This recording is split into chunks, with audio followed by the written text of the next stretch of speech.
On this episode of Maritime Insights from a deck officer, a big update on the cargo ship Thamesborg, pictured right over here, that ran aground on September 6th in the Northwest Passage within Canada.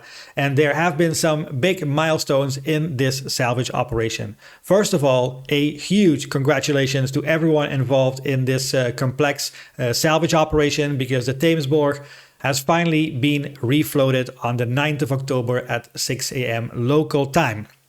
But she is not completely out of the woods yet. She first needed to escape a gale by going into a shelter bay for an emergency repair, then race against time to escape the Arctic ice, then stop for an inspection of the emergency repair and salvage pumps, also stop for bad weather, and now they are planning a safe voyage to her next port while they are waiting for a weather window. As you guys know, I have worked for Wagenborg as a deck officer on a similar cargo ship, and that's why I am interested in keeping an eye on this complex and fascinating Arctic salvage operation and investigating what is currently happening and what will happen next until the Thamesborg is safely somewhere in a dry dock for repair. This is my 7th detailed video about the grounding of the Thamesborg. So if you're interested in all the previous videos that I made so far, then have a look on my channel or click on the video links in the description down below. Now, in this video, I will answer your most asked questions around the Thamesborg, such as how did they refloat the Thamesborg? And we will look at a replay of the exact sequence of events. Where did they go for shelter for the gale that was coming? What kind of emergency repair did they perform? What are the obstacles on her route to her next port? We'll do a bit of voyage planning, one of my favorite parts of being a deck officer. And can they still get trapped somewhere in the ice? Because that's still a possibility, maybe. Is there another gale with high winds and waves coming their way? Possibly. Where are all the ships involved in this salvage operation right now? Which port is the Thamesborg heading for? And now we know. And where is she going into a dry dock for a solid repair to make her seaworthy again? Answer to all these questions starting right now. Before I show you guys the replay of the refloat, I want to show you the ships that were involved in the refloat. And here is the Botnica, which is a support vessel / icebreaker that came all the way from Tallinn, Estonia, all the way to Canada for this salvage operation. And this ship is worth its weight in gold. It has been helpful in so many ways, but now we're going to talk about the refloat, so it needs some pulling power. And the pulling power of this support vessel is 117 tons. Then the Beverly M1 is another tugboat, and it has a bollard pull of 71 tons. And then next is the Silver Copenhagen, which is a reefer. They normally ship reefer containers, but in this case they used it to help with the offload of the Thamesborg to make her lighter, to help her refloat. Let's have a look at the refloat. But first, a big thank you to one of my subscribers who has sent me the replay of this entire sequence of events of the refloat. So that's really cool. So we can all have a look at it. So this line over here is the 50-meter depth line. Then you have a 30-meter depth line, and you have a 20 and a 2. And then you have the Beverly M tug over here, the Thamesborg in the middle, and the Botnica here at the stern. And if I press play, you will see that they go from a northeasterly direction of the Thamesborg. They are going to pull the Thamesborg further to the east. The Beverly M is coming around, and now the Thamesborg is facing more east. So the Beverly M helped it with direction, and the Botnica is pulling from behind to take her off the shoal. I'm sure the Thamesborg also had their engines on in reverse to help with the thrust going backwards. You also see the Silver Copenhagen over here pacing back and forward, and you will see why in a second. Obviously, the Silver Copenhagen if the refloat is unsuccessful, will have to come alongside and take off more cargo. So that's why she's been pacing up and down. The Beverly M here is trying again, and there, the Silver Copenhagen is coming in. They're trying to make an approach. It was unsuccessful. They turned around and they did a new approach by the Thamesborg, meaning that they were not successful at their first attempt to refloat the Thamesborg. They had to take out more cargo, and the Silver Copenhagen did that. She was then alongside for 16.5 hours to offload more cargo.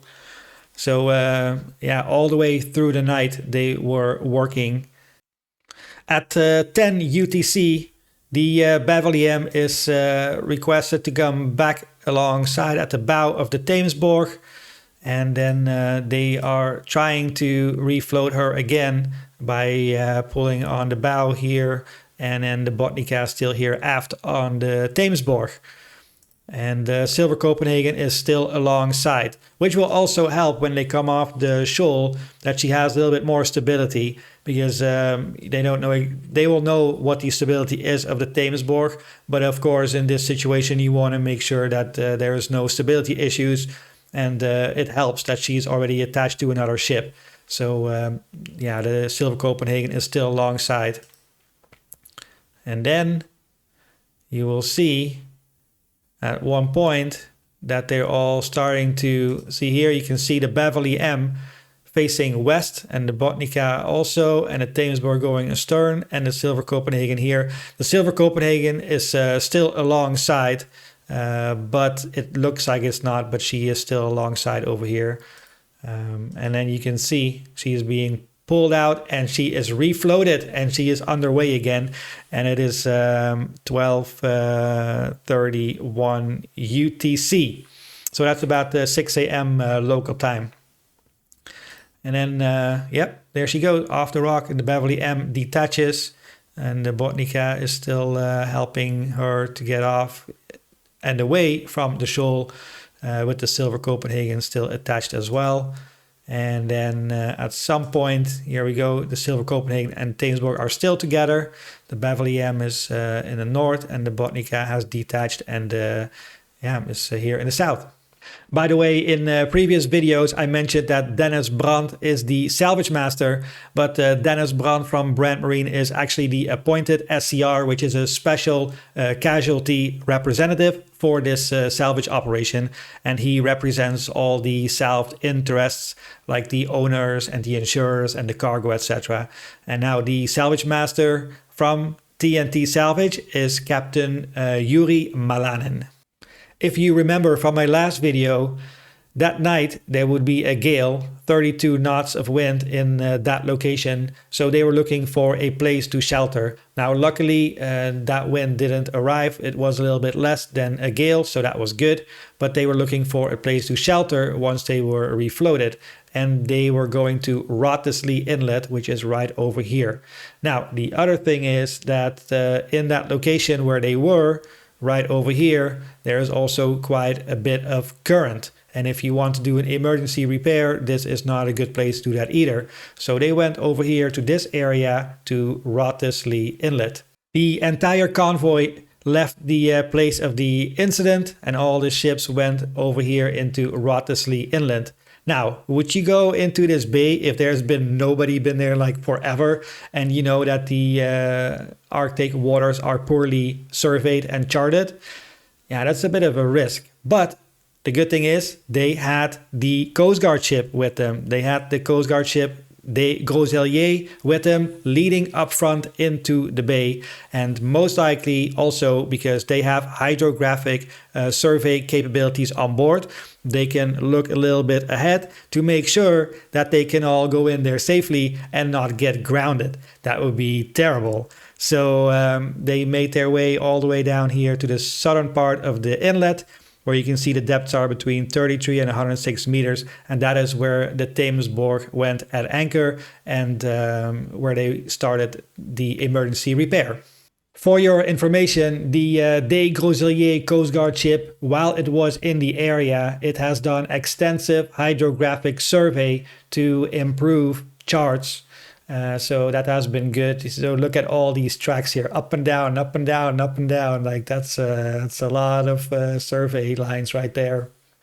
As you may remember from previous videos, the Thamesborg had some water ballast tanks that were ruptured and was taking in water. So they had high capacity pumps on board to keep pumping that water overboard. Now I looked up the capacity of these pumps and it's absolutely insane. You can think about 40,000 liters per minute that they can suck out, which is 40 tons of water per minute. And 40 tons is a big fuel truck, so that's one. But the capacity can be all the way up to like 120,000 liters per minute, which is like triple that. So that's 3 fuel trucks per minute that they can suck out. So that is huge. The other thing that they most likely wanted to do in this bay is a emergency repair for the Thamesborg, and this is where the Botnica comes in. So the Botnica has a really cool feature that you do not see on many ships, and it is a moon pool.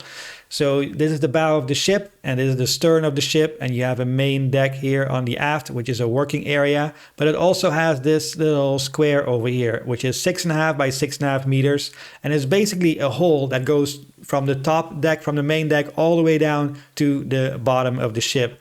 And this is used to safely lower things in the water. You might think of like an underwater ROV to do an inspection of the ship, of the underwater ship from the Thamesborg, but you could also lower divers in this area down. Now, the advantage of this moon pool is that there are hardly any waves. If you would put divers over the side, alongside here, they would have to deal with waves. Same with ROV equipment. If you put that in the water, they have to deal with the waves. Here, that is a lot more protected and safe to put anything underneath the water. Here is a photo of such a moon pool. This is on the Rev Ocean, but you can see the hatches here. So if it's not being used, they can close these hatches so that the water cannot go up through the ship on the deck. Here is another replay of the sequence of events from all the ships in that bay, and we can see a little bit better what happened there. So you first see the Coast Guard vessel coming alongside the Thamesborg, and then they leave, and then the Botnica is coming alongside over here at 21:20 UTC time on the 9th of October. So they are probably delivering equipment and personnel to the Thamesborg to operate these high capacity salvage pumps, but also to start an emergency repair. And then you can also see that the Coast Guard ship has dropped a Zodiac in the water, which is now alongside the Thamesborg. So right after the Botnica dropped off their equipment, the Coast Guard came on board as well. They probably went on board to go over the plan with everybody involved, what is going to be happening next. And then about an hour and a half later, you see that the Zodiac is leaving again, is going back to the Coast Guard vessel. They get picked up. And then the Des Groseilliers is actually going up and down again through the bay, doing more hydrographic survey while they are there anyway, because they are going to be busy with the repair. So there you go. They dropped one Zodiac to stay on the scene, to keep a look on what is happening there. And you can see the Beverly M is just here, not doing much. Silver Copenhagen, same. Thamesborg at anchor, and the Botnica over here, a little bit at a distance. At around 1500 UTC, you can see the Botnica actually coming closer to the Thamesborg. Now, at this point, they are probably doing an underwater inspection with their ROVs, or maybe bringing some more divers in or equipment. Something like that happened over here. And then they stayed there for quite a while. Now, they were there for about 24 hours total. Now, in 24 hours total, if you would have to do some underwater welding, That's almost impossible. That is not enough time. So I think they probably used collision mats, and then they probably bolted them to the ship instead of welding, or maybe pre-cut steel plates that they bolted to the ship. Remember, it doesn't need to be perfect because they have the high capacity salvage pumps, so they can easily take out the water as long as they have closed the gaps to the best that they can. So we're going to hit play again, and you can see the Coast Guard vessel Des Groseilliers is coming again, and the Zodiac is back alongside, and this is 1 day later at 2100 UTC. Then they probably have an inspection, of the repair and how much water they have taken out of the water ballast tanks. And then they give it the green light and say, okay, this looks all right. And you guys can proceed to your next port. Then on the 11th of October at 4:30 UTC time, they all left the bay. And there was a specific sequence of ships going out. So the Coast Guard vessel Des Groseilliers was up ahead. Then after that, the Botnica, behind that, the Thamesborg, behind that, the Beverly M, and then behind that, the Silver Copenhagen. Now, it was very critical for the convoy to leave when they did, because they were down here in Wrottesley Inlet.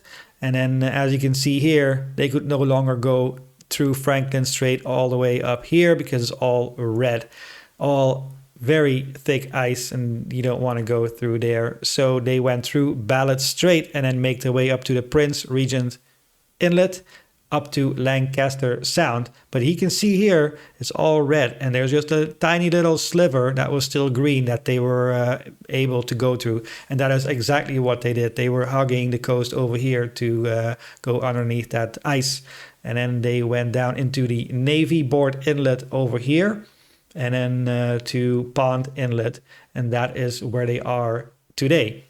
By the way, if you're enjoying my Maritime Insights so far, and you are into shipping and shipping news and shipping topics, then hit that like and subscribe button.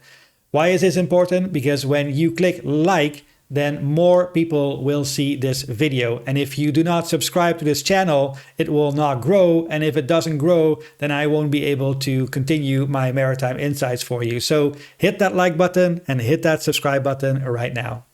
Another nerve-wracking moment for the convoy was when they left from Wrottesley Inlet, going through Bellot Strait. That's into Prince Regent Island. That is a strait where it is narrow, but there is also shallows right over here. There is Magpie Rock. So they have this special navigational aid over here, which is a leading line. So you see this line over here, but there's two towers, and the one that is furthest away is taller, and the one in front is a little smaller. But if you're going through Bellot Strait and you see those two towers exactly overlapping, that means that if you continue on that course, you're going to be on a safe course to not go over any shallows. Now, when do you know that the shallow is behind you? Because this is the shallow right over here, the Magpie Rock. So you have another leading line. So where those two intersect, when you can see these two towers in line, and you can see these two towers in line, once you pass that, then you know that you have passed the shallow, or the area where it is dangerous. When you are planning a voyage, you can actually look into the sailing directions, which is a book which has information about, for example, specifically the Bellot Strait, because it's quite treacherous. So as you can see here on the map, there is the Arc 402. That's the area we want to look in. That is the Arctic sailing directions 402. Then you can go to this PDF. And one thing which is really cool, and I must commend Canada for this, that these are all free and available online as PDF formats. British Admiralty, they have so-called pilots or also sailing directions, but you will have to buy those. You cannot see in those. You need to buy them. Here they are available for free, which is awesome. So if you look in this sailing direction, you can see here the Bellot Strait and approaches. So it will tell you exactly everything you need to know when you want to go through Bellot Strait, what to do. Now, there's a lot of warnings. I checked it earlier today, and there is a lot of warnings for this whole Bellot Strait and approaches. We can go and have a quick look at it. But I also want to show you the leading lines that are in here mentioned for safe navigation. But let's see what it says. For caution depths, so along the center line of the sounded approach channel through Brantford Bay and in the eastern part of the strait are between 17 and 100 meters. Depths are derived from controlled surveys made in 1957, except for both the eastern and western approaches, which are from uncontrolled surveys. Now, when the Coast Guard ship went through, I am sure they were doing hydrographic survey while going through there. To update this as well, because damn, that's old. Then caution for tidal streams. They run with great strength through Bellot Strait, and the east-going stream being stronger than the west-going stream. And the maximum observed strength of the current is about 8 knots, and that is quite a lot, actually, 8 knots. Usually the current runs to the westward from about 2 hours before until 4 hours after high water at Fort Ross, and to the eastward from about 2 hours before until 4 hours after low water. All right, so what else do we have here? There's more cautions. Strong tidal streams, I'm not going to read it all. Caution, the bottom in Brantford Bay is irregular. Caution, easterly winds may at any time fill Brantford Bay with quantities of thick ice from Prince Regent Inland and the Gulf of Boothia. You know, this is all good information to know before you go through that Bellot Strait. Another caution, there's a spot shoal depths. Yeah, we've seen that as well. Then Bellot Strait, let me see, there was something here. Oh yeah, so here we go. The tripod beacon tower. Okay, so I told you about the leading line, and this is exactly what that is. It's a tripod beacon tower. It's 9.1 meter high with a red day mark, and a radar reflector is on Pemmican Rock. No, that's not the one. There's Magpie Rock. That is the big one. Magpie Rock is awash at low water, but due to the strong current, it never uncovers. Aye. Man, you gotta know all these things, or else you're like looking for it, you can't find it. So Magpie Rock is marked by violent tide ribs and eddies, except at the very brief slack water periods. Man, this is a fun place. You gotta be on your toes. Caution, a large shoal area. Oh my God. Oh, there's so much. This is the one. The Long Island Range beacons at the north end of the Long Island, inline astern bearing 100 degrees. Lead in mid-channel past Magpie Rock to the deep water of Bellot Strait to the westward. The front beacon is 9.1 meter tripod tower. The rear beacon is a 12.2 meter high tripod tower. Each tower has a red and white vertically striped day mark. Approaching the strait from eastward, the rear tower is not visible until it bears 97 degrees, almost on the line of the range. And the Bellot Strait range beacons near the end of the Murchison Promontory, inline bearing 268.5, intersects with the Long Island Range near Magpie Rock and mark the narrowest part of the passage. Each beacon consists of a 6.1 meter tripod tower with a red and white vertically striped day mark. Approaching from eastward, the rear beacon becomes into view when the front bears about 278 degrees. These beacons are difficult to see when there is snow on the ground.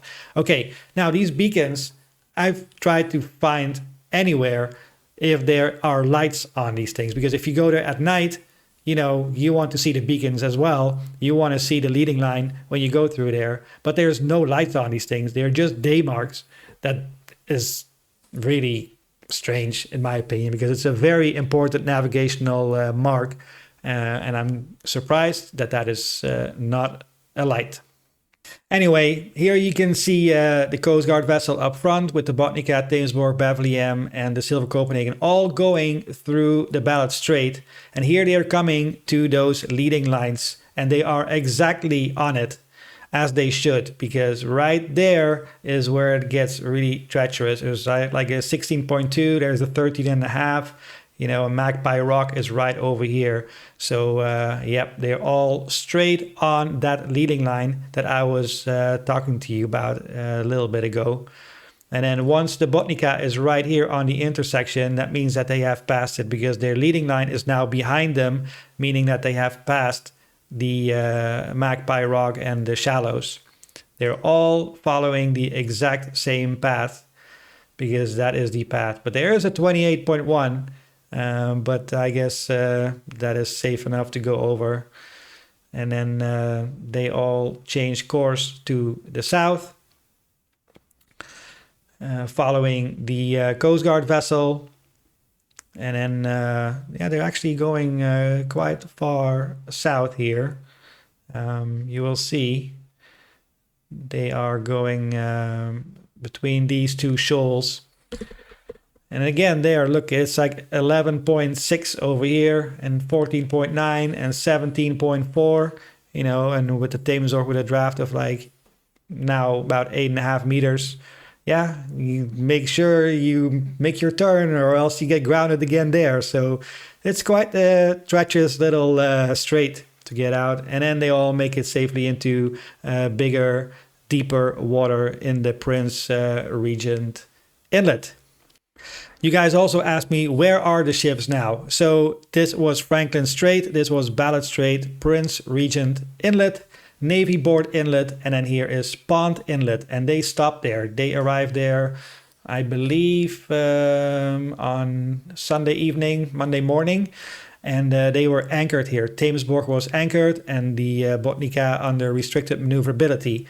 And that's probably an indication that the Botnica was doing some underwater survey, probably with the ROVs, and did an inspection on the repair, the emergency repair, or the damage, and if everything was still okay. I know the Coast Guard came alongside as well. They had a look, but the ships have also been close to the coast, maybe for another reason, because there is an airport here in Pond Inlet. And a lot of the salvage team crew, they are probably being released from various ships and also from the Coast Guard vessel to go home or go back to work where they're coming from. Maybe they're from Germany, from Estonia, from Canada. So that is what was happening there. Now they've also been waiting a little bit for bad weather, and I'll show you that in a second. So we have the Botnica over here, and then it's going to Baie-Comeau also. Oh, that's surprising. I just looked it up this morning, and they were still going to Corner Brook in Newfoundland. And now they're also going to Baie-Comeau. That's a total change. I thought they were being released because they're going to Corner Brook in Newfoundland. They would maybe fuel up and then go back to Estonia. But no, they are following along to Baie-Comeau. Well, they're all going to go there then. So the Thamesborg is going there, ETA on the 24th of October. And then the Beverly M is following as well. Now, the Nunalik, if you guys remember, also took some cargo, and the Nunalik has arrived in Baie-Comeau today. And the Silver Copenhagen is underway as well to Baie-Comeau, because they also have cargo from Thamesborg, and they will arrive on the 19th of October. So they're all slowly dripping in there, bringing cargo. This morning I had a quick look at the weather forecast to see if there's a nice weather window for the entire convoy to leave from Pond Inlet to Baie-Comeau. Now, yesterday there was a lot more wind and waves right outside the inlet here by Pond Inlet in Baffin Bay. And today it's a lot better. Wave height between 1.5 and 2.5. That is a lot less than it was yesterday. It was more like 4.5 meters. So that's why they have probably also been waiting over there. As you can see, you have the wind over here. And if we move down a little bit further, you can see here we have 27 knots. That's Tuesday on 21st of October, when they are already in the St. Lawrence. And then 31 knots, 31 knots, 32 knots. That's quite a lot. That is on a Beaufort scale, that is 7. and they will have about 3.5 meters of waves. Yeah, you know, I put this chart on waves because that is the most important thing to look at, because if the ship has an emergency repair and it has damaged ballast tanks, you don't want to be pitching through all these waves. Of course, wind creates waves, but sometimes wind is only temporary and it doesn't create waves. So I thought it would be better to look at the wave situation instead of the wind situation. Last but not least, where is the Thamesborg going to go after she has offloaded her cargo at Baie-Comeau?